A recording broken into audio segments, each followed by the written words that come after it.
अस्सलामुअलैकुम। Lecture 9 start कर दिया जी हमने कैप 5 का, और IS 38 के ऊपर हम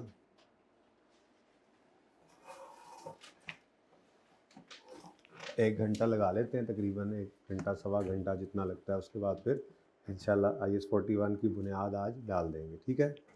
फिर कल उसको मज़ीद करेंगे और फिर कोशिश करेंगे कि होपफुली जुमे तक पूरा हो जाएगा, अल्लाह ने चाहा तो, ठीक है। और अगर मिसाल के तौर पे एक आध दिन पहले हो जाता है तो IS 38 के अंदर 2-3 सवाल अभी ऐसे हैं जो करने वाले हैं, जिनको मैंने फ़िलहाल, और ये इस दफ़ा इस टॉपिक में नहीं, अक्सर टॉपिक्स में ऐसे हम FAR 2 में करते रहते हैं। उसकी वजह है याद दहानी में चीज़ें रहती हैं।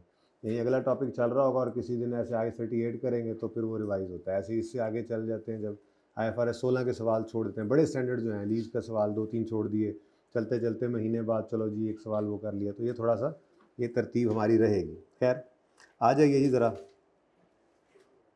पेज नंबर 214 पे। पास पेपर ट्राई किया था आपने? हो तो नहीं गया था? चलो वो डिस्कस करेंगे। किए ही नहीं? अच्छा चले, डिस्कस करना है वैसे वो। स्कोप, ये स्टैंडर्ड किस पे अप्लाई होगा? IS 38 applies to all intangible assets except those that are within scope of another standard. For example, IS 38 does not apply to intangible assets held by entity for sale in ordinary course of business. एक software house है, page number ढूंढ रहे हो, पहला chapter का पहला सफ़ा है 214।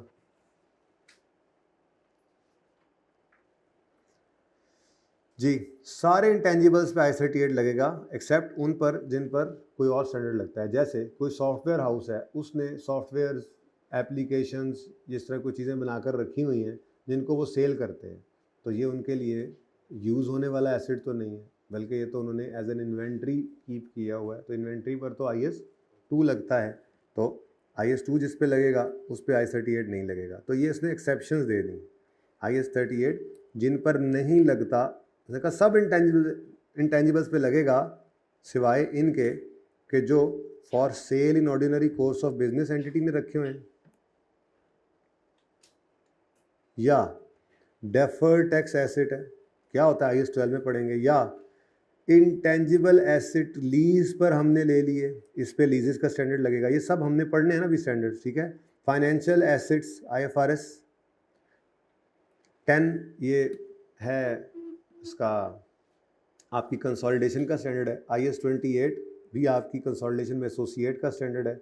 ये दो स्टैंडर्ड्स तो आपने FAR 2 के अंदर पढ़ने हैं, और बाकी दोनों जो हैं वो आपने फाइनल में पढ़ने हैं। फिर गुडविल के ऊपर, वो गुडविल जिसके ऊपर बिजनेस कम्बिनेशन के तौर पे जो आई है, यानी कि आपने पूरा बिजनेस खरीद लिया, ये हम कंसोलिडेशन में ही करेंगे। ये भी IFRS 3 इस पे लगता है, या IFRS 3 और IFRS 10 ये हमारे कंसोलिडेशन के स्टैंडर्ड हैं, ये हमने पढ़ने हैं FAR 2 में, ठीक है।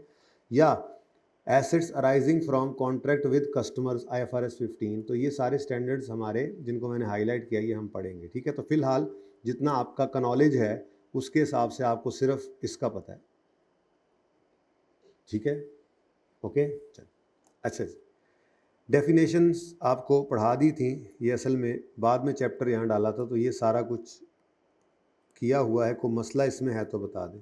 Entity specific value is the present value of cash flows and entity expects to arise from continuing use of an asset and from its disposal at the end of life और except to incur. ये basically entity specific value वो कह रहे हैं कि जो asset आपके पास है, जैसे हम वैल्यू इन यूज़ निकालते थे एसेट की वैल्यू इन यूज़ होती है और लाइबिलिटी की सेटलमेंट वैल्यू होती है, इसको एंटी स्पेसिफिक वैल्यू कहना चाह रहे हैं। फेयर वैल्यू के जहाँ पर आर्म्स लेंथ ट्रांजेक्शन को कहते हैं कि मार्केट पार्टिसिपेंट्स मौजूद हों, फोर्सेस जो हैं वो डिमांड सप्लाई की हों जो डिटरमिन कर रही हों प्राइसेस को। इम्पेयरमेंट लॉस आता है जब कैरिंग अमाउंट ज़्यादा होती है रिकवरेबल अमाउंट से। अमोर्टाइजेशन है systematic allocation of depreciable amount to over its useful life.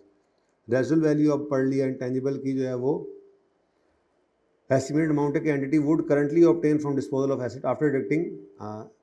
ये वही बेसिकली रेजुअल वैल्यू की डेफिनेशन है जो हमने IS 16 के लिए पढ़ी हुई है, ठीक है। यूज़फुल लाइफ वो वक्त, वो अरसा होता है जिस पर एसेट हमें बेनिफिट देने की दे सकता है, ये हमें उम्मीद होती है, ठीक है। या अगर आपने इसको पीरियड की बेस पर नहीं रखा हुआ, आउटपुट बेस पर भी होता है ना, तो उसके अंदर फिर होता है नंबर ऑफ प्रोडक्शन और similar unit expected to be obtain from asset by an entity. फिर कंट्रोल आपको पढ़ा दिया था। ये टिक इसलिए नहीं हुआ हुआ कि ये असल में पहले दिन नोट्स दूसरे थे ना, ये देखें, बल्कि नीचे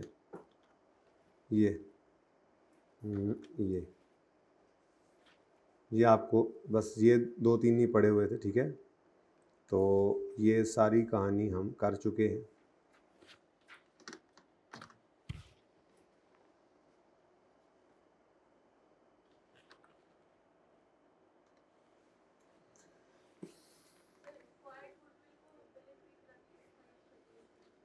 एक्वायर्ड गुडविल को, हाँ, लेकिन उसके अंदर जो डिस्कशन है वो बिजनेस कम्बिनेशन वाली गुडविल के अलावा है। कभी कभी आप बिजनेस पूरा एक्वायर नहीं करते, सिर्फ गुडविल भी तो ले सकते हैं, सिर्फ नाम ले लिया अगले से, जैसे ब्रांड खरीद लेते हैं, ठीक है, तो वो अलग चीज़ है। बहरहाल जब ये पढ़ लेंगे तो फिर यहाँ से आगे पढ़ लेंगे, फ़र्क भी समझ आ जाएगा। कंसोलिडेशन का वेट कर,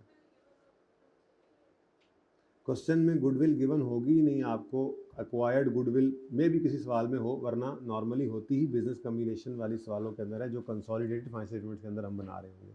तो एक आधा सवाल करने दें, फिर देख लेंगे उसको, ठीक है। अभी किसी सवाल में गुडविल हमारे आई नहीं है, ठीक है, आएगी सही वैसे, लेकिन वो आप देखेंगे अभी पहुँचते हैं ना पास पेपर से, फिर मैं आपको दिखाता भी हूँ। जिन सवालों में गुडविल का नाम आ रहा होगा वो बिजनेस कम्बिनेशन में नॉर्मली आ रहा होता है, ठीक है, देख लेंगे। अच्छा जी, इनिशियल ये डन हो गया है। ये मुझे बताते जाएं, आप खुद ही बता दें मुझे, जहाँ तक ये हो गया, इनिशियल रिकग्निशन भी हो गया था, कहाँ तक हुआ था, मेजरमेंट हो गया था, ये काटा कूटा हो गया था, ये एक्सचेंज ऑफ एसेट्स मैंने आपको करवा दिया था, उसके बाद गवर्नमेंट ग्रांट वाला भी हो गया था। ये 2 ऑप्शंस थे, याद है कुछ? ये पेंडिंग है, ये ठीक है।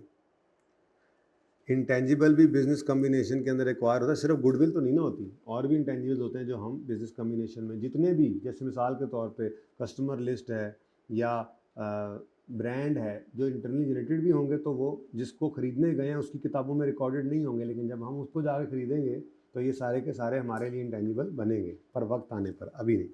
अभी ज़रा इसको पेंडिंग ही रखें। गुडविल ऑफ सब्सिडरी आ गई यहाँ पर। इंटरनली जनरेटेड इंटेंजिबल भी मैंने, मुझे लगता है आपको सारा पढ़ा दिया था, ये रहता है, ठीक है जी। तो इंटरनली जनरेटेड इंटेंजिबल में रिसर्च फेज, अब इतना अच्छा लग रहा था वहाँ पे, वो रंगीन सफ़े थे ना, ये सब कुछ पढ़ लिया था। ये एक बड़ा इंपॉर्टेंट पॉइंट है, ज़बानी कलामी हमने बात कर ली हुई है इसके ऊपर कि इंटरनली जनरेटेड इंटेंजिबल में क्या शामिल होता है। आपको मसला भी आ रहा होता था, आप पूछते थे ये क्या मतलब, क्या चीज़ इसमें ऐड हो रही है। जब मैं कहता ये तो दिखाएँ दे रहे हैं आप, जो मटेरियल यूज़ कर रहे हैं तजर्बों पे, जो इक्विपमेंट यूज़ हो रहा है उसकी डेप्रिसिएशन, ये सब क्या है, ये सब क्या है, ये वो कॉस्ट है जो इंटरनली जनरेटेड इंटेंजिबल के अंदर शामिल की जा सकती है। तो यहाँ पे वो डिस्कशन थी जो हमने की नहीं थी, अब करने लगे, ये पेंडिंग था। तो जी, cost of internally generated intangible includes a cost of an internally generated intangible is the sum of expenditure incurred from the date when criteria is met। जब से क्राइटेरिया मीट हो उससे ऑनवर्ड जो खर्चे हों उनको इकट्ठा कर देना, यही है वो cost of internally generated intangible, ठीक है। The cost of an internally generated intangible,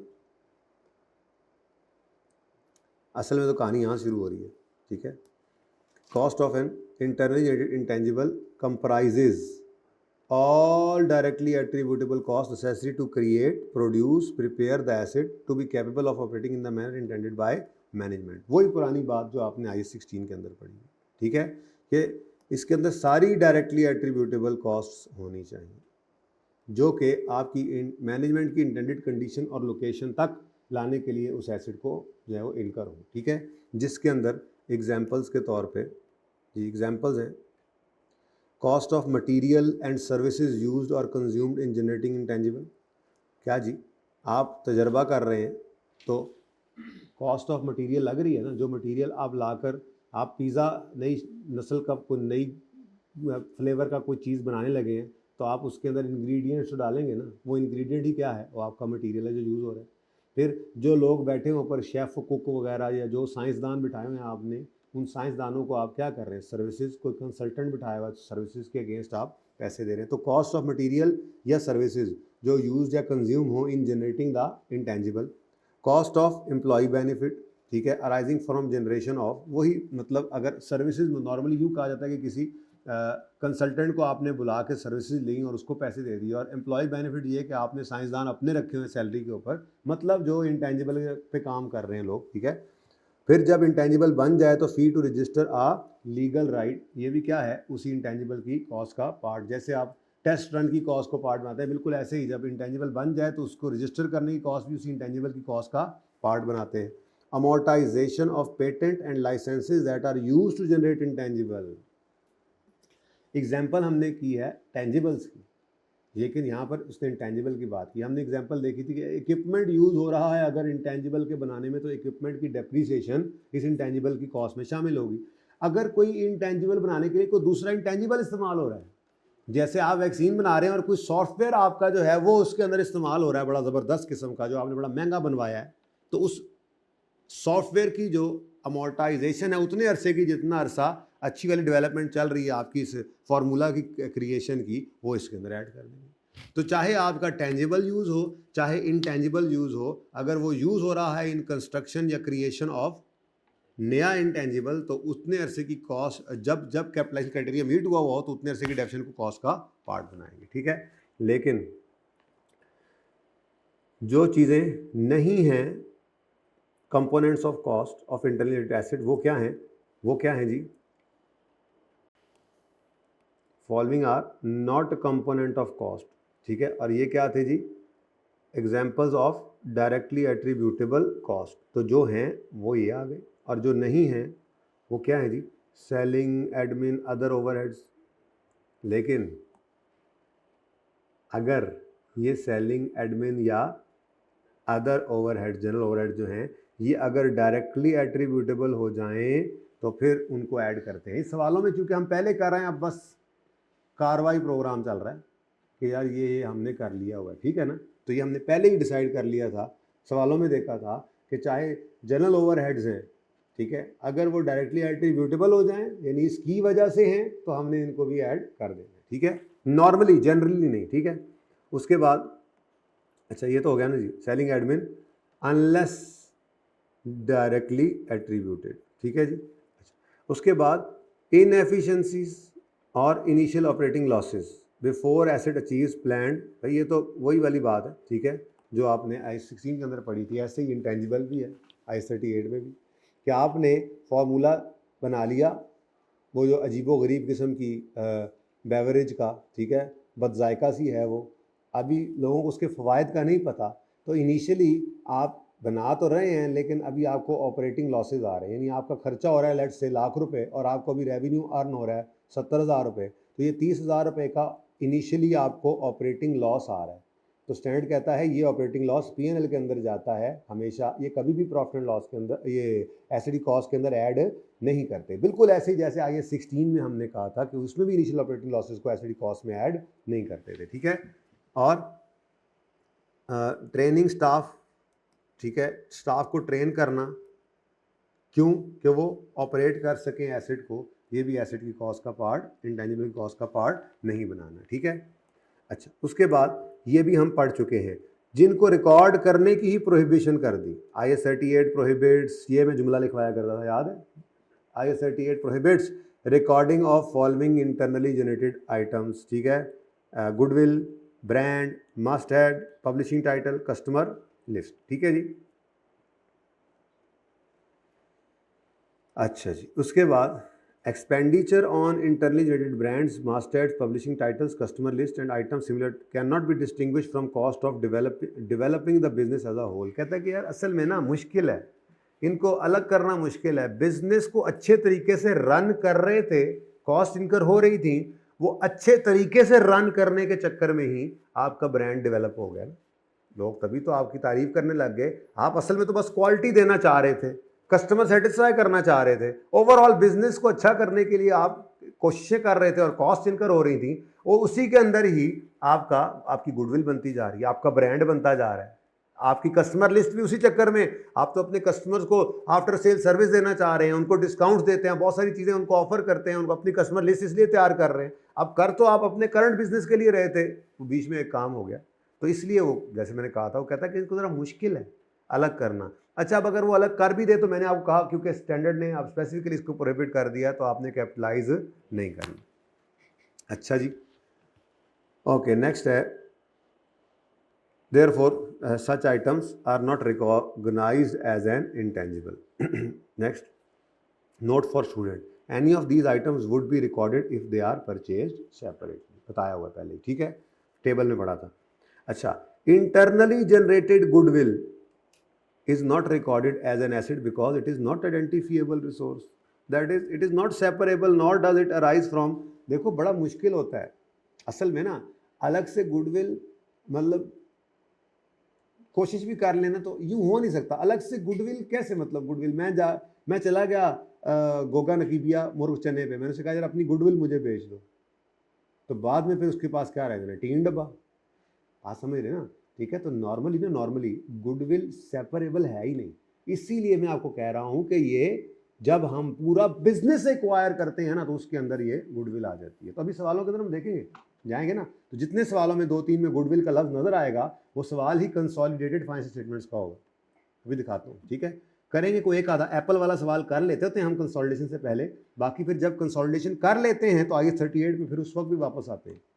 ये आखिरी 2 महीनों की जब गेम चल रही होती है ना, ठीक है, उनमें हम फिर IAS 38 में वापस आते हैं। और जो ये जौक शौक नाम किस्म के जो सवाल थे, 2-3 सवाल छोड़े होते हैं हमने, IAS 38 के सवाल उस वक्त करते हैं, क्योंकि उस वक्त हम कंसोलिडेशन पढ़ने के बाद, और वो सवाल हैं ही कंसोलिडेशन के बाद समझ आने वाले, ठीक है।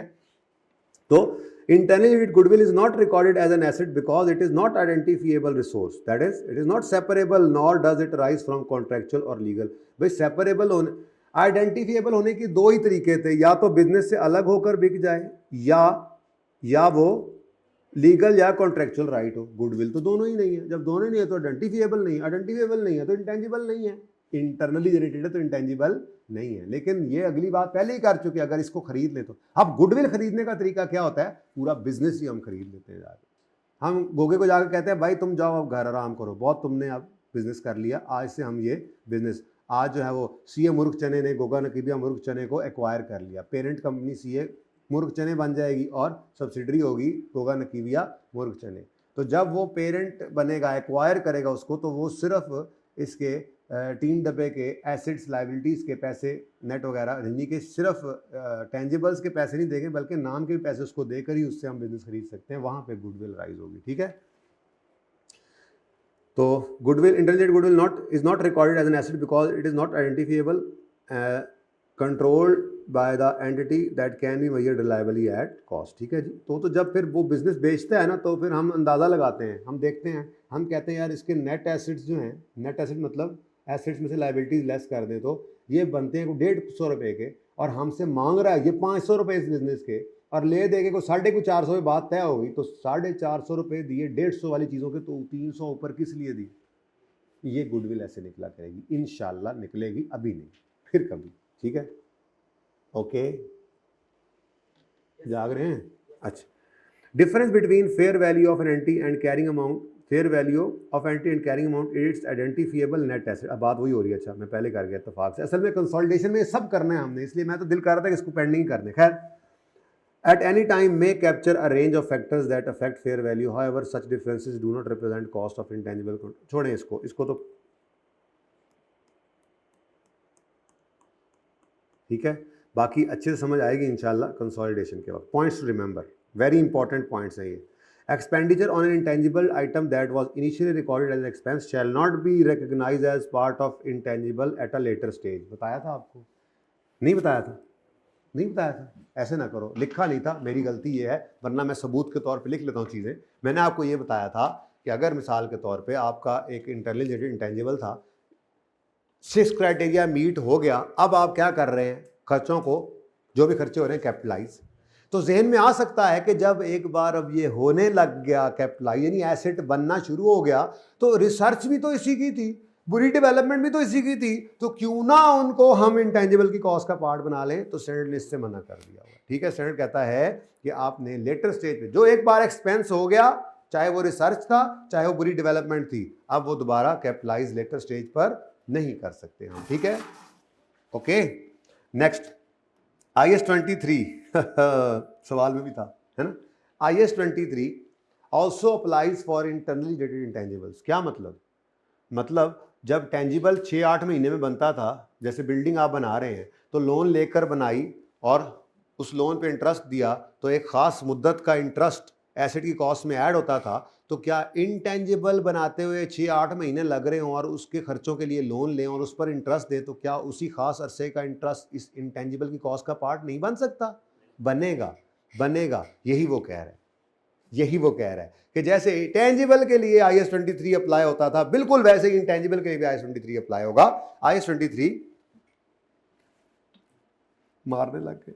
IS 23 also applies for internally generated intangible. Means if internally generated intangible takes substantial period of time for development, then borrowing costs incurred on loan obtained for project will be capitalized. इसकी example इंशाल्लाह आ रही है आपके homework वाले सवाल में। ठीक है, आगे कहता है जी इफ रिसर्च फेज, अच्छा ये ना for MCQs only, please make it sure, ये सिर्फ MCQs के पॉइंट ऑफ व्यू से आप इस पॉइंट को, बल्कि दिल कर रहा है काट ही दूं इस पॉइंट को।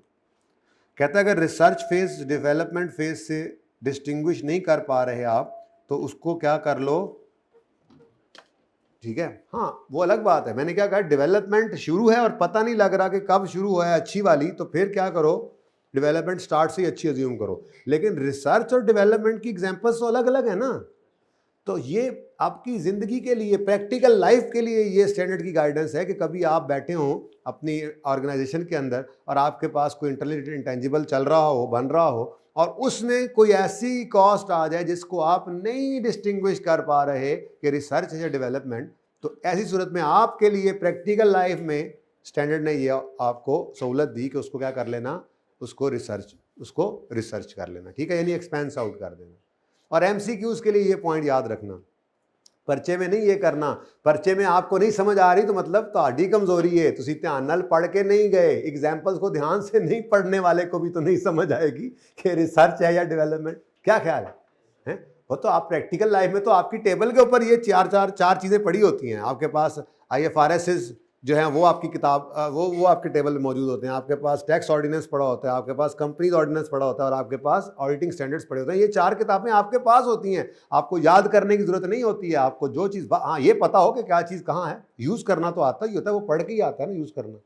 तो आपको वो, आप उसको खोलते हैं, आप उसको खोल कर देख लेते हैं कौन से स्टैंडर्ड में कौन सा ट्रीटमेंट है, तो ठीक है ना। तो इसलिए उस वक्त आपके सामने रिसर्च और डेवलपमेंट की गाइडेंस एग्जाम्पल समेत मौजूद होती है। लेकिन अभी आप चूंकि पढ़ने के ज़माने में हैं, तो आपने वो एग्जाम्पल्स थोड़ा सा, मैंने कहा था याद करनी नहीं, याद रखनी है, लेकिन अगर आप याद नहीं रख पाएंगे तो पर्चे में आपको मुश्किल पेश आएगी। रिसर्च है या डेवलपमेंट, तो ये आपका कसूर है। ठीक है, तो पर्चे के लिए ये आपको ऑप्शन नहीं है। बहरहाल पर्चे में तो फिर जो भी समझ आए करना ही है, लेकिन ये प्रैक्टिकल लाइफ के लिए। ओके, अच्छा ये जी हम पढ़ चुके। अगर आपने in process research and development को बाय करना है तो आपके लिए RB एसेट एस और जो है वो DB एसेट। ठीक है, फिर जब खरीद लें उसके बाद सब्सिक्वेंटली जो खर्चे हैं उसके लिए अपने IS 38 के रूल्स लगाएंगे। ये यहाँ पर यही लिखा हुआ है, इसको काइंडली पढ़ लीजिएगा। ठीक है, मैंने करवा दिया क्वेश्चन में भी, ये देखो। अच्छा जी, ये आगे वही बात की हुई है। ठीक है, कि अगर आपने जब खरीदा तो उस वक्त रिसर्च थी या डेवलपमेंट थी, जिनसे खरीदा है उनको तो पैसे दे दिए ना, वो इंटेंजिबल बनाओ, और सब्सिक्वेंटली वही रूल्स लगाओ जो आपने इंटरनली जनरेटेड के लिए करना है। रिसर्च है तो एक्सपेंस आउट, डेवलपमेंट है क्राइटेरिया मीट नहीं हो रहा तो एक्सपेंस आउट, मीट कर गया तो, ये हमने क्वेश्चन किया था गालिबन याद नहीं आ रहा कौन सा सवाल है, ये वो मैच लेस वाला सवाल था, उस सवाल में मेरे ख्याल में हमने किया था match less, pass paper 4 I think, देख लीजिएगा, मैं नहीं जा रहा उधर। ठीक है, तो ये थोड़ा सा जनरल एंट्रीज से आपको समझाया गया कि आपने कुछ जनरल एंट्रीज की गई हैं कि आप एक्वायर करें तो ये है, रिसर्च की एंट्री ये है, डेवलपमेंट की एंट्री ये होती है।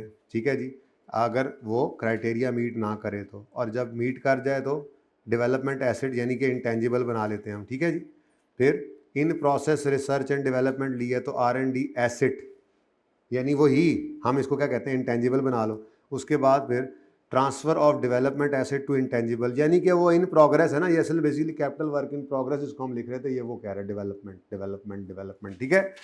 तो ये कुछ एंट्रीज़ हैं अमोर्टाइजेशन की, इम्पेयरमेंट की, तो आसान सी बातें हैं। एग्जाम्पल कभी कर लीजिएगा, मुझे कोई मसला नहीं है इससे। अच्छा जी, बहुत इंपॉर्टेंट है ये एरिया जिसको आपने आज पढ़ के कल मुझसे क्वेश्चंस करने, ठीक है। मैं आपको समरी पढ़ाने लगा हूँ, ठीक है, क्योंकि ये ज़रा ज़्यादा है। तो पेज नंबर 225 से आप जो रीडिंग शुरू करेंगे, करते करते हो गई गुम, एक की चोंच और एक की दुम।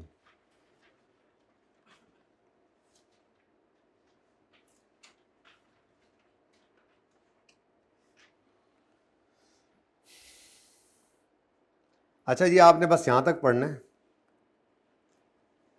यहाँ तक बल्कि, ठीक है। कुछ ना कुछ चीज़ें डिस्कस्ड हैं, कुछ इक्का दुक्का चीज़ें नहीं समझ आएंगी, वो हाईलाइट करके लाएंगे, वो फिर मैं आपको कल समझाऊंगा, ठीक है।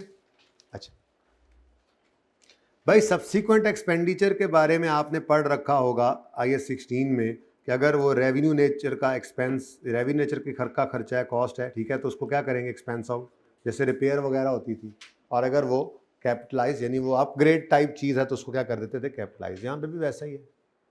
अगर ऑपरेट करने के खर्चे हो रहे हैं इसके ऊपर, जैसे वेबसाइट में भी आपने देखा था, तो उसको क्या करना होगा, एक्सपेंस आउट। और अगर ऐसा खर्चा किया आपने अपने इंटेंजिबल पे जिससे वो अपग्रेड हो गया किसी भी तरह से, तो वो क्राइटेरिया अगर मीट कर रहा हो तो कैपिटलाइज करें, ठीक है।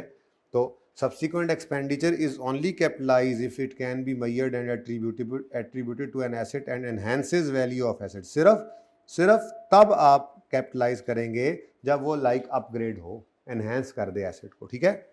Due to following reasons normally subsequent expenditure, ये जो है ना इसका इंटेंजिबल का सब्सीक्वेंट एक्सपेंडिचर कहता है नॉर्मली कैपिटलाइज हम नहीं करते, ठीक है। बहुत मुश्किल है, रेयर होता है, ठीक है। क्या वजूहात बता रहा है जी, वो कहता है नेचर इसकी की फितरत ही ऐसी है। The nature of intangible asset is such that in many cases there is no addition to such an asset और replacement of part of it. आपने एक वैक्सीन बना ली फार्मूला, अब उसमें क्या एडिशन कर सकते हो आप, ठीक है। सॉफ्टवेयर है, नॉर्मली क्या एडिशन हो जाएगा, बहुत रेयर है, जैसे मैंने कहा था वेबसाइट के अंदर बड़ा रेयर है, ठीक है। तो इसकी नेचर ऐसी होती है। फिर most subsequent expenditure is likely to maintain, ये जो है ना नॉर्मली मेंटेनेंस के खर्चे होते हैं, यानी कि ये मेंटेन करते हैं एक्सपेक्टेड फ्यूचर इकोनॉमिक बेनिफिट्स को, ठीक है, rather than meet the definition. वो रिकॉर्डिंग क्राइटेरिया को मीट नहीं करते, सिर्फ मेंटेनेंस के लिए खर्चे हो रहे होते हैं। वही वेबसाइट कॉस्ट पहले पढ़ लियो तो आसान लग रहा है, ठीक है। Also, it is often difficult to attribute subsequent expenditure directly to a particular intangible asset rather than to business as a whole, ठीक है। तो ये बहरहाल और मेंटेनेंस एक्सपेंस वैसे भी क्या कहता है जी, एक्सपेंस आउट करेंगे आप। तो वैसे अगर क्राइटेरिया मीट कर जाए, सब्सिक्वेंट एक्सपेंडिचर किया आपने, क्राइटेरिया मीट कर गया तो कैपिटलाइज करें। अब ये शायद एक आधे सवाल में आपको नज़र भी आए, तो उसमें यूँ कह देना है कि जी इंटेंजिबल हमने बना लिया था, सब्सिक्वेंटली इस पे खर्चा किया है, जो क्राइटेरिया मीट कर रहा है वो खुद बोल देगा, तो फिर रिकॉर्ड कर लेगा, ठीक है। लेकिन होता ये बहुत कम है। डिस्पोजल को री रिकग्नाइज करेंगे, ठीक है जी, एसेट को निकाल देंगे इंटेंजिबल किताबों से, अगर वो डिस्पोज हो जाए यानी बेच दिया उसको, या उसका कोई फ्यूचर इकोनॉमिक बेनिफिट नहीं है तो राइट ऑफ कर दें, ठीक है। और गेन और लॉस जो डिस्पोजल पे होगा वो लेकर जाएंगे आप P&L में, और निकलता कैसे वो तो आपको पहले ही पता है, ठीक है। P&L में लेकर जाना है आपने, गेन को रेवेन्यू नहीं बना लेना, अदर इनकम में रखना है, लॉस है तो अदर एक्सपेंस में रखना है, ठीक है। जो ट्रीटमेंट आपने IS 16 में पढ़ा हुआ, मैं नहीं पढ़ा रहा है, डिस्पोजल की जनरल एंट्री आपको आती है ना, वही है यहाँ पे। इंटेंजिबल कॉस्ट से क्रेडिट हो जाएगा, एक्यूमुलेटेड अमोर्टाइजेशन डेबिट हो जाएगी, कोई कैश है तो ठीक है, वरना जीरो, और बाकी गेन लॉस P&L में, ठीक है। If part of intangible is disposed of and replaced with it then it will be de-recognized. Then it will de-recognize the carrying amount of replaced part. If not practicable for entity to determine carrying amount of replaced part, it may use the cost of replacement and indication of what the cost of ऐसे ही बस इसको काट दे, ज़बानी बता देता हूँ। वो कह रहा है कि आपका अगर एक हिस्सा इंटेंजिबल का बिका है और एक जो है वो आपका नहीं, मतलब कुछ पार्ट आपने इंटेंजिबल का बेचा है, तो अगर तो वो पार्ट अलग हो सकता है तो उस अलग को ही करके बेचो, और अगर अलग नहीं हो सकता तो फिर जो नया पार्ट लगाया समझ लो कि उस जैसा ही पुराना, मतलब उसी को ही समझ लो कि उसकी बेस के ऊपर आप उसकी बेस बनाकर आप जो है वो पुराने को डीरिकग्नाइज करो ज़बरदस्ती, ठीक है। बहरहाल ऐसे बहुत कम होता है, इसलिए नॉर्मली सवालों में आपको नज़र भी नहीं आ रहा होता। एग्जाम्पल्स को काइंडली ज़रा पढ़ लीजिएगा एक बार, काम दे जाएंगी आपको। SIC 32 हमने पढ़ा था, टाइम कम है, ज़रा माजरत के साथ जितना पढ़ा गया कुछ छोड़ देंगे फिर, ठीक है।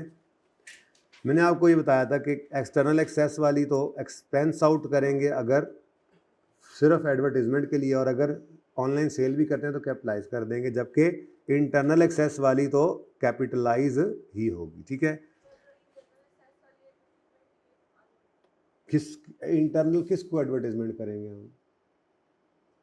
इंटरनल वेबसाइट का मतलब ये होता है कि अगर मिसाल के तौर पे कॉलेज वालों ने वेबसाइट एक बनाई हुई है, उस पर आप स्टूडेंट में से कोई भी नहीं आ सकता, कोई www से नहीं आ सकता, उस पर सिर्फ अपनी ऑर्गेनाइजेशन की पॉलिसी उस पर रखी हैं, कम्युनिकेशंस होती हैं उस पर, टीचर्स ने अपना डेटा रखा हुआ है, ठीक है, दूसरों से शेयर करते हैं, ट्रेनिंग चल रही होती है आपस में एक दूसरे के साथ, तो फिर इसमें कौन सी एडवर्टीजमेंट होगी? और अगर एडवर्टीजमेंट होगी तो क्या होगी? कॉलेज वालों को ही एडवर्टीजमेंट, खुद को ही एडवर्टीजमेंट कर रहे होंगे, हो नहीं ना सकती, ठीक है।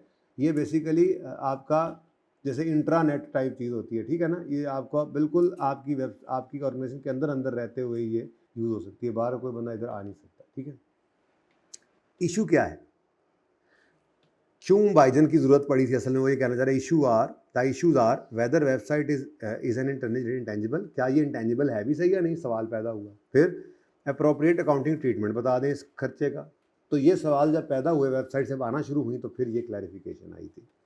बड़े मज़े की 2-4 बातें यहाँ पे हैं। Entities own website that arises from development, यानी इंटरनल जनरेटेड वेबसाइट, ठीक है, and is for internal or external access is an internally generated intangible that is subject to requirement of IS 38। पहले तो उसने ये कहा कि ये IS 38 वाला इंटेंजिबल है, इसने आकर बताया चाहे इंटरनल है चाहे एक्सटर्नल है, ये इंटेंजिबल तो है, ये इंटेंजिबल तो है। फिर if a website is developed solely for promoting and advertising its own products and services, then an entity will not be able to demonstrate how it will generate all expenses on such a website are recorded an expense when incurred। बता दिया हुआ है आपको पता है इसका, ठीक है। ये सारा अब ये जो है ना स्टैंडर्ड चल रहा है ना, ठीक है। अच्छा, उसके बाद the nature of each activity for which expenditure is incurred, training वगैरह, ठीक है, and the website stage of development and post development shall be valid determine the appropriate. ठीक है जी, ठीक है, बड़ी मेहरबानी आप। कंसेंसस क्या कंक्लूड किया जी हमने? कहता है जी एंटिटीज ओन वेबसाइट एक इंटरनेट इंटेंजिबल है अगर फ्यूचर इकोनॉमिक बेनिफिट्स प्रॉबल हों और कॉस्ट लायबल इमेजरेबल हो। फिर वहीं के वहीं आ गए हम, ठीक है, मतलब वही शुरू वाली बात। तो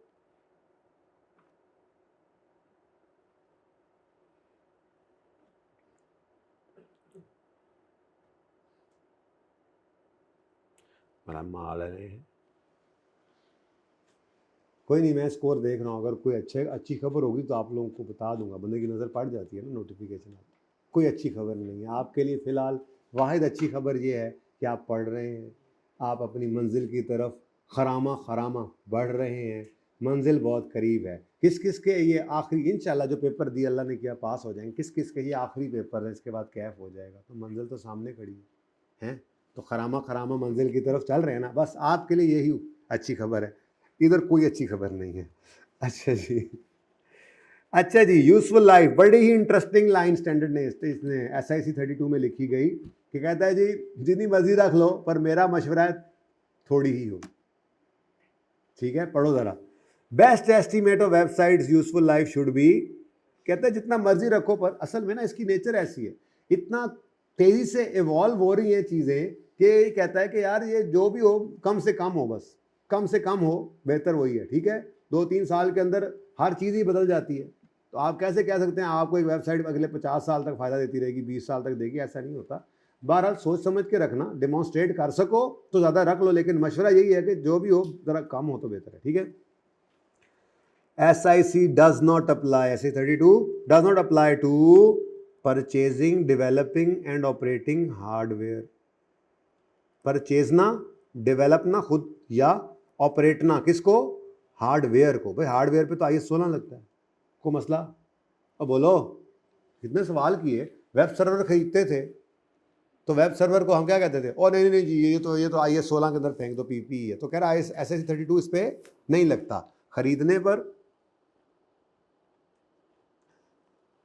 आउट हो गया, परचेज करने पे, डेवलप करने पे और ऑपरेट करने पे, किसको, टेंजिबल को, इस पर ये अप्लाई नहीं होता। इस पर कौन अप्लाई होता है, ISO। फिर मसलन वेब सर्वर है, प्रोडक्शन सर्वर है, स्टेजिंग सर्वर है, इंटरनेट कनेक्शंस हैं, ठीक है। When an entity incurs expense on an internet service provider hosting the entity's website, ठीक है, क्या मतलब, मतलब आपने सर्वर खुद नहीं खरीदा, बल्कि आपने क्या किया, आपने किसी ISP को होस्टिंग दे दी। जो बड़े बड़े सर्वर्स होते हैं तो उनको फिर कुछ खर्चा तो करना पड़ता है ना, कुछ आपको पेमेंट करनी पड़ती है पीरियोडिकली, मंथली, एनुअली या क्वार्टरली, ठीक है। तो वो खर्चे जो हैं उन्होंने कहाँ जाना है, उन्होंने PNL में एक्सपेंस बन जाना, उसको SSC 32 के अंदर नहीं लेकर आते हम, ठीक है। The expenditure is recorded as an expense as and when services are received.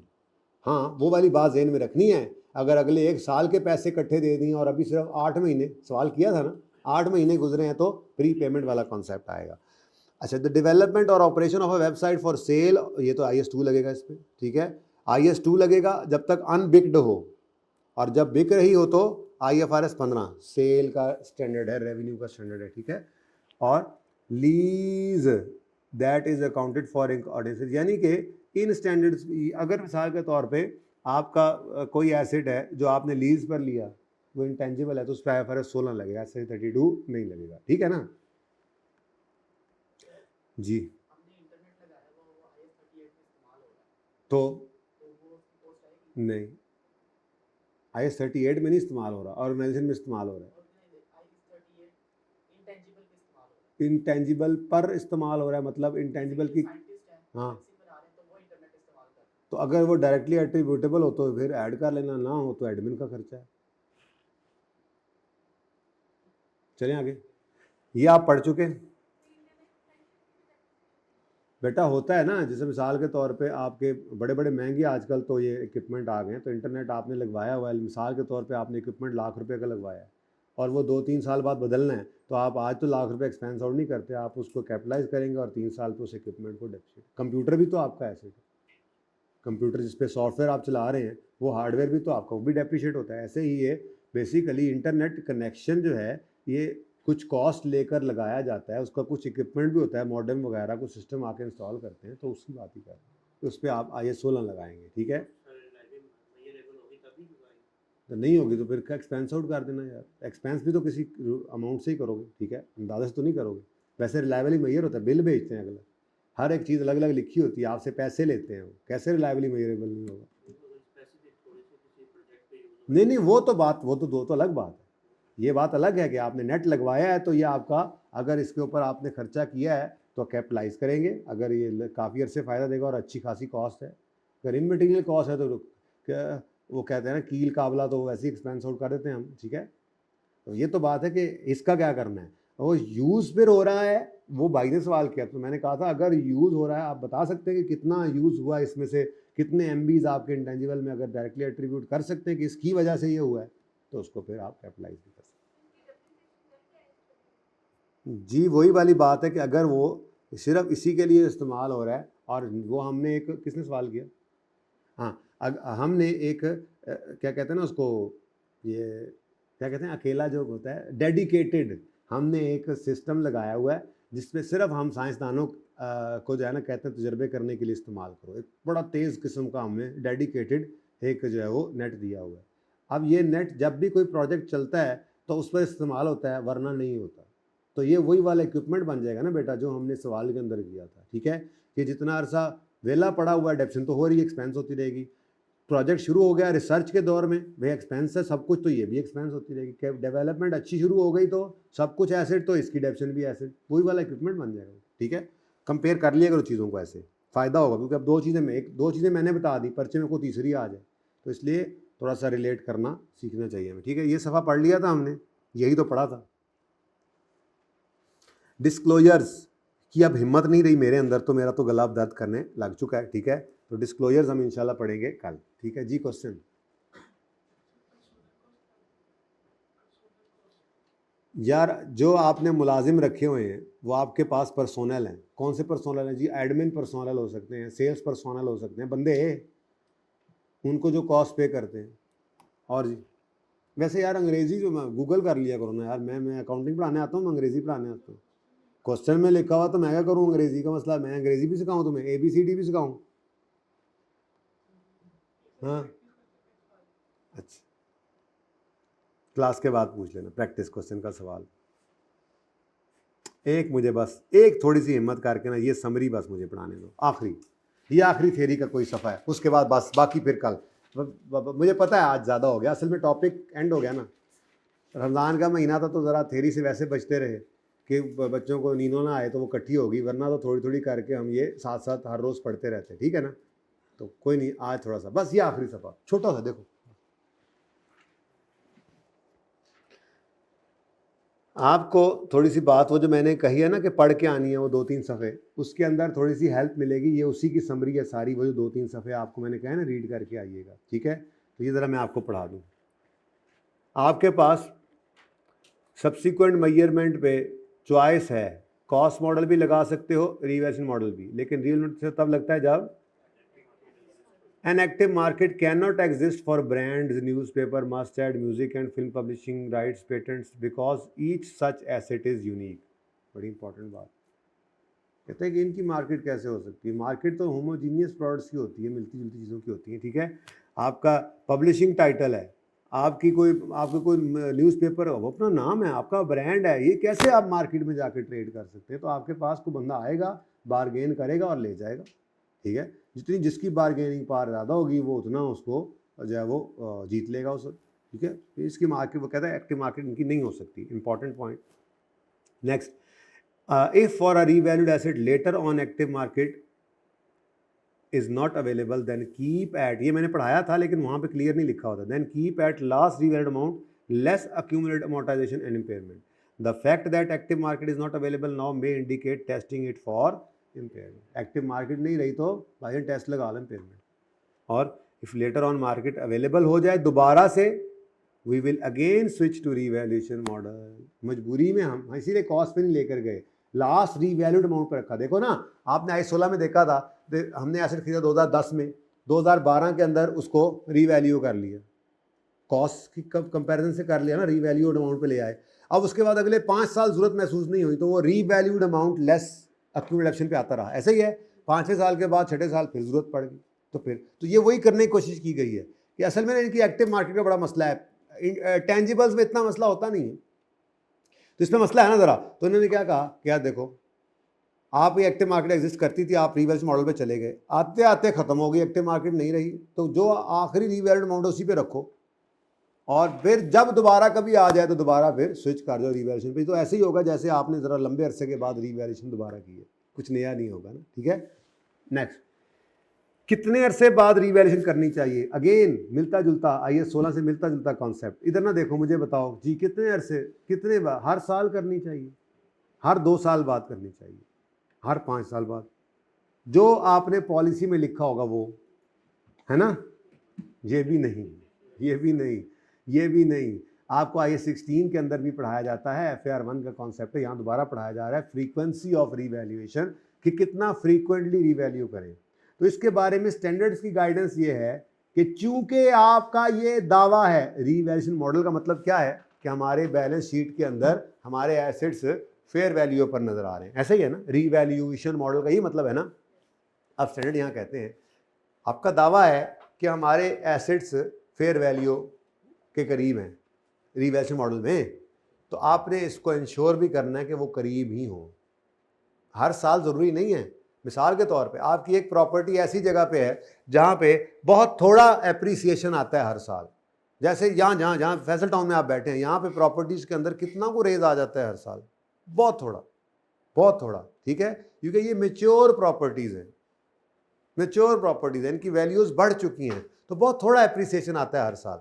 और यहीं पर कोई नई सोसाइटी शुरू हो जाए, आज इन्वेस्टर भागेगा उधर जाके सस्ते सस्ते प्लॉट खरीद कर रखेगा, और फिर 6 महीने बाद और रेट, साल बाद और, 2 साल बाद और, 5 साल बाद, हर साल ही वहाँ पे रेट चेंज हो रहा होता है। ठीक है, तो ये मिसाल से समझाने की कोशिश की मैंने आपको कि आपने ये देखना है कि आपकी प्रॉपर्टी, आपका जो भी एसेट आप रीवैल्यू कर रहे हो, बैलेंस शीट डेट पे खड़े होकर उसकी जो बुक वैल्यू नजर आ रही है, रीवैल्यूड अमाउंट माइनस डेप्रिसिएशन करके, एक्यूमुलेशन करके भी तो बुक वैल्यू आती है ना। आपकी जो book value balance sheet date पे नजर आ रही है, उस दिन बैलेंस शीट डेट पर वो फेयर वैल्यू उस दिन की उस एसेट की फेयर वैल्यू से मटीरियली डिफरेंट ना हो। अब ये इंश्योर करना है आप, अगर 10 साल जरूरत ना पड़े, ये चीज करीब करीब ही है कि डेप्रिसिएशन तो हो रही है लेकिन फेयर वैल्यू मोर और लेस को ज्यादा चेंज नहीं हुई, डेप्रिसिएशन का रेट बड़ा स्लो है, तो हो सकता है 10 साल भी आपको रीवैल्यू करने की दोबारा जरूरत ना पड़े। और हो सकता है आपका एसेट ऐसा हो कि हर साल ही उसको रीवैल्यू करना पड़ जाए। ठीक है, तो फ्रीक्वेंसी क्या है, कोई हार्ड एंड फास्ट रूल नहीं है। फ्रीक्वेंसी ऑफ रीवैल्यूएशन क्या हो, उतनी फ्रीक्वेंटली आप इसको रीवैल्यू करें, जिस एसेट को आपने रीवैल्यू मॉडल पर रखा हुआ है उसको उतना फ्रीक्वेंटली रीवैल्यू करें कि आपकी book value, balance sheet date पर बुक वैल्यू और फेयर वैल्यू मटीरियली डिफरेंट ना हो। With such regularity that at the end of each reporting period, carrying amount of asset does not differ materially from its fair value. ठीक है, active market क्या होती है जी, market in which transaction for asset, ऊपर ही पढ़ा था। ठीक है, take place with sufficient frequency and volume to provide pricing information on an on going basis, के खरीदो फरोख्त चल रही होती है जिससे पता लग रहा होता है कि हाँ भाई आलू इतने के ही बिक रहे हैं, इधर भी दूसरे वाले के पास, तीसरे के पास भी, कल भी ऐसे ही थे, आज भी ऐसे ही, कल भी उम्मीद है इतने ही होंगे। Active market. ठीक है, अच्छा जी, IAS 16 की तरह से, बिल्कुल IAS 16 की तरह से आपको बताया जाता था वहाँ पे कि अगर आपने लैंड रीवैल्यू करना है तो फिर ये नहीं कि जहाँ पे आपको लग रहा है कि कोई फ़ायदा नहीं है, ज़्यादा गेन नज़र नहीं आएगा, तो फैसल टाउन वाली प्रॉपर्टी को आप रीवैल्यू ना करें और आप अपनी बैरिया वाली प्रॉपर्टी को रीवैल्यू कर लें। ऐसा नहीं कर सकते। अगर आपने रीवैल्यूएशन मॉडल पे लैंड को रखा है तो सारे लैंड जितने पड़े हैं आपके बिजनेस के, उन सबको रीवैल्यू करना पड़ेगा। सारी बिल्डिंग्स करनी है, अगर करनी है तो क्लास बाय क्लास रीवैल्यूएशन होगी, क्लास बाय क्लास। आपने उसको हर क्लास, अगर आपने नहीं करना तो पूरे प्लांट मशीनरी को नहीं करना, और अगर किसी एक प्लांट को रीवैल्यू करने का दिल कर रहा है तो फिर जितने प्लांट आपके पास हैं उन सबको क्लास बाय क्लास। ठीक है, तो for one class of intangible same model for all assets in that class. ठीक है जी, ये तो हो गया ना जनरल रूल।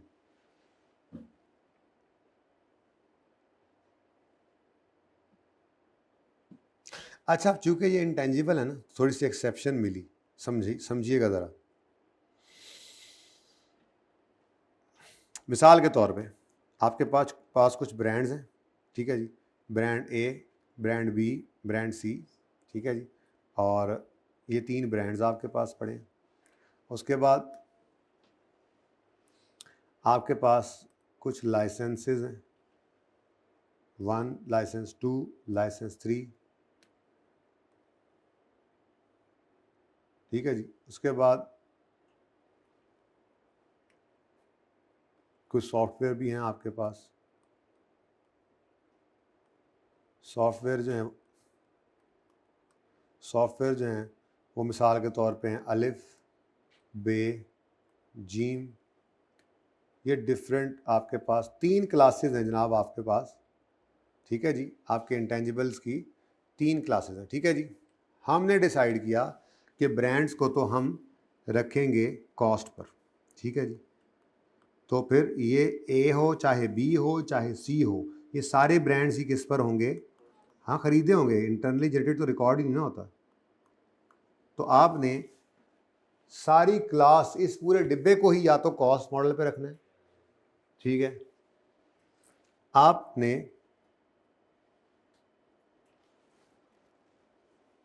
बहुत मार रहे हैं, आपने सॉफ्टवेयर को भी कॉस्ट मॉडल पे रखने का सोचा हुआ है।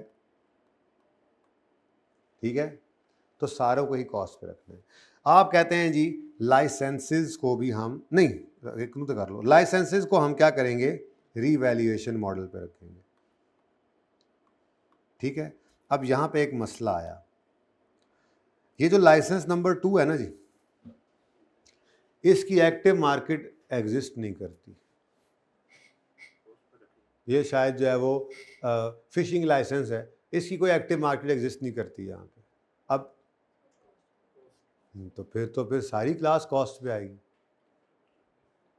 बाकी दोनों की फेयर वैल्यू है, बाकी दोनों की फेयर वैल्यू है, 1 की फेयर वैल्यू भी है, 3 की भी है, लेकिन 2 की फेयर वैल्यू अवेलेबल नहीं है।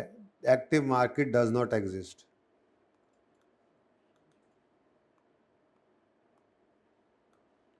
For this license does not exist. अब क्या करें जी? देखो बात तो हो गई ना कि क्लास बाय क्लास चलना है, तो इसका मतलब फिर अब सारे लाइसेंस ही आपके कॉस्ट मॉडल पे होंगे। यही होता है ना, जहन में तो यही आता है। तो यहाँ पे स्टैंडर्ड ने इजाज़त दे दी, एक्सेप्शन दे दी कि वैसे तो मैं चाहता हूँ कि क्लास बाय क्लास ही पॉलिसी की चॉइस हो, लेकिन अगर कभी आपका कोई इंटेंजिबल है जिसकी एक्टिव मार्केट एग्जिस्ट नहीं करती है, तो उस एक अकेले को आप कॉस्ट मॉडल पे रखकर बाकी सारी क्लास को आप रिवैल्यूएशन मॉडल पे रख सकते हैं। ये वाली बात आपको IAS 16 में देखने को इसलिए नहीं मिली थी कि IAS 16 के अंदर नॉर्मली ऐसा कोई एसेट देखा ही नहीं होगा आपने जिसकी एक्टिव मार्केट एग्जिस्ट ना करती। ये मुसीबत इन्हीं में आकर थोड़ी सी पड़ती है, ठीक है। अब ये पढ़ो नोट ज़रा, इसको क्या कर लो जी, इसको क्या कर लो, कीप एट कॉस्ट। सिर्फ 2 को किस पे रख लो, कॉस्ट पे, कीप एट कॉस्ट, जबकि रेस्ट को किस पे रखो, हाँ ठीक है जी। अब पढ़ लो इसको ज़रा। Note, if N intangible asset in a class of revalued intangible assets, number 2 इस क्लास से बिलोंग करता है जिस क्लास के ऊपर रीवैल्यूएशन मॉडल लग रहा है। If N intangible in a class of revalued intangibles cannot be revalued because there is no active market of this asset, the asset shall be carried at its cost less redemption and impairment losses। उसको किस पे रख लो, ठीक है, समझ आती है बात। Next, all items in one class revalue them simultaneously. अच्छा जी, बड़ी मेहरबानी। रीवैल्यूएशन मॉडल अप्लाई नहीं होगा रीवैल्यूएशन ऑफ एसेट्स पे जो प्रीवियसली रिकॉर्डेड नहीं है। क्या मतलब, एक एसेट पहले रिकॉर्ड नहीं किया हुआ, आज ही उसको रिकॉर्ड करके आज ही रीवैल्यू कर लेंगे? नहीं नहीं, इनिशियल मेजरमेंट तो होती है किस पे है, कॉस्ट पे। क्या बेवकूफ़ी कह रहे हो यार, वो कॉस्ट फेयर वैल्यू ही होती है। और इनिशियल रिकग्निशन अगर अदर देन कॉस्ट पे है तो भी रीवैल्यूएशन मॉडल अप्लाई नहीं होगा फिर, ठीक है, ओके। बहरहाल उसी वैल्यू पे होगा, फिर सब्सिक्वेंटली देखते होते हैं मेजरमेंट। रीवैल्यूएशन मॉडल अप्लाई होगा जब asset initially recorded at cost. असल में ये बात पहले पढ़ानी चाहिए थी, ऊपर वाली बात में होनी चाहिए थी, लिखने भी ऐसी चाहिए थी। चलो खैर, capital work in progress is not revalued until it is complete. Revaluation model may be applied to an asset received as government grant and recorded at, देखो मैंने आपको ये पढ़ा दिया है कि आपको गवर्नमेंट ने एज एन इंटेंजिबल ही ग्रांट जो है वो एसेट की शक्ल में ही दे दी। तो आपके पास दो ऑप्शंस हैं, आप उसको चाहें तो फेयर वैल्यू पे रिकॉर्ड करें, चाहे तो नॉमिनल वैल्यू पे। अब फेयर वैल्यू वाला तो एसेट इनिशियली मेजर हो गया तो सब्सिक्वेंटली उस पर रीवैल्यूएशन मॉडल लग सकता है। क्या आपने जब नॉमिनल वैल्यू पर रिकॉर्ड किया तो उस पर भी सब्सिक्वेंटली फेयर वैल्यू मॉडल लगा सकते हैं, रीवैल्यूएशन मॉडल लगा सकते हैं? सर ने कहा लगा सकते हैं। मैं समझाता हूँ एग्जाम्पल से, ठीक है। वो बहरहाल ये कह रहा है रीवैल्यूएशन मॉडल अप्लाई हो सकता है to an asset received as government grant and recorded at nominal value. मैं कहता हूँ जी इनिशियल मेजरमेंट,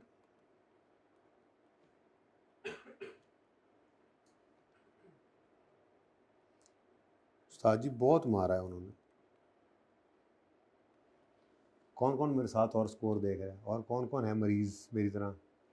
कोई नहीं है, सारी माशाल्लाह सेहतमंद है। इस मामले कोई होगा सही मान नहीं रहे कि यार पता नहीं बात से बेइज्जत ना करने लग जाए। मैं तो बस जो है ना दुख वंडाना चाह रहे ऐसे, लेकिन अकेला ही हूँ। अच्छा जी, इनिशियल मेजरमेंट आपको गवर्नमेंट ने ग्रांट के तौर पे एक इंटेंजिबल दे दिया। Now initial recognition, initial measurement के वक्त दो ऑप्शंस थे आपके पास। ऑप्शन 1, ऑप्शन 1 इसको फेयर वैल्यू पे रिकॉर्ड कर लें, ठीक है जी। तो लेट से फेयर वैल्यू इसकी 50 है, 50 ही थी मेरे ख्याल में वो सवाल जो किया था हमने ना। ओके, अब इसका तो आपको पता लगता है कि जी ईयर एंड जब आएगा, सब्सिक्वेंट मेजरमेंट का जब वक्त आएगा, ठीक है, तो आपके पास ऑप्शन है कॉस्ट या रीवैल्यूड अमाउंट पे जा सकते हैं, ठीक है। तो ये तो आपको पता है, तो बड़ा सिंपल हो गया। आपने मिसाल के तौर पे कहा जी कि अगर कॉस्ट मॉडल पे रहूं तो इस वक्त मेरी कॉस्ट कितनी है, मतलब जो कॉस्ट हमने रिकॉर्ड की थी, कॉस्ट ही इनिशियल मेजरमेंट जो 50 थी वो कॉस्ट ही बन गई थी ना। ओके, और अगर मैंने रीवैल्यूएशन मॉडल पे जाना है,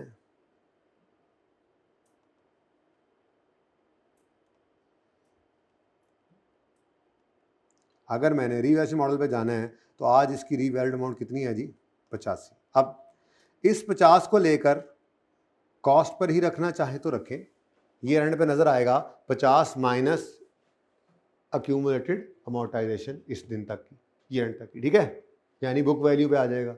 और अगर आप चाहें तो आप सुकून से रीवैल्यूएशन मॉडल पे भी जा सकते हैं। आप इसको 50 से उठाकर ले जाएं, यानी 50 पे ही रहे, या 50 उठ के 85 पे चला जाए। यही तो आपने सीखा हुआ है 16 में भी, रीवैल्यूएशन में, यहां पर भी रिवाइज करेंगे इंशाल्लाह, ठीक है। दूसरा ऑप्शन क्या था आपके पास, नॉमिनल वैल्यू पर रिकॉर्ड करें। नॉमिनल वैल्यू 2 रुपये का आपने ये लिया था, नॉमिनल, अगर नॉमिनल वैल्यू जो है वो 2 रुपये है, तो अब यही आपके लिए क्या है, यही आपके लिए इनिशियल मेजरमेंट के वक्त यही आपके लिए क्या बन गई, अब कॉस्ट। ये क्या बन जाती है आपके लिए, कॉस्ट। अब ईयर एंड आया तो आपने अगर इसको कॉस्ट मॉडल पर ही रखना है तो 2 पर ही रख लें, लेकिन इस इंटेंजिबल की ईयर एंड पे फेयर वैल्यू कितनी हो चुकी है, तो आप अगर चाहें तो स्टैंडर्ड इजाज़त दे रहा है कि इसको भी उठाकर आप लेके 85 पे जा सकते हैं। रीवैल्यूएशन सरप्लस ज़रा ढेर सारा आ जाएगा बस, और क्या। ये सिर्फ उसने लिखा हुआ था कि रीवैल्यूएशन मॉडल अप्लाई हो सकता है ऐसे गवर्नमेंट ग्रांट के अंदर रिसीव होने वाले इंटेंजिबल पर भी जिसको हमने इनिशियली किस पे रिकॉर्ड किया था, नॉमिनल वैल्यू पे, ठीक है। करें जी पार्ट 2 शुरू।